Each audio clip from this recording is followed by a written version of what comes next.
Saya belikan pengelap baru. Apa beza dia? Nampak? Yang ni. Yang itu pun tak habis lagi beli. Tak, yang Pakai ni. yang ni habis dulu. Bukan, dengar dulu. Ini bukan kain pengelap biasa, Bapa. Sama je saya tengok ni. Sama je kain. Sebab dia kalis minyak, serap air and then tak bau busuk. Minyak.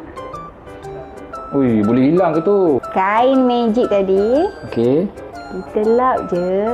Ha. Lap, wah. Okey, okey, magic serius nampak macam magic. Lepas tu, okey. Okey. Lepas tu, Ha. kita terus basuh tanpa guna sabun. Tengok. Ya. Yeah. Hilang tak? Wah, hilanglah abang. Tengok ya.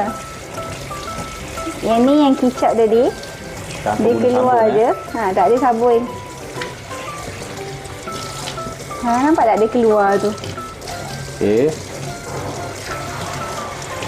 Oi. Serius ah. Senang. Ini pun hilang Cleo.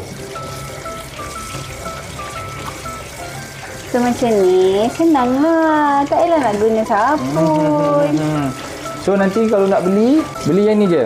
Wah, Tengok ni kauco ah. Betul lah dia cakap. Lebih kauco siu magic oh. Bagus lah kali ni. Sekarang dapatkan segera dekat beg kuning.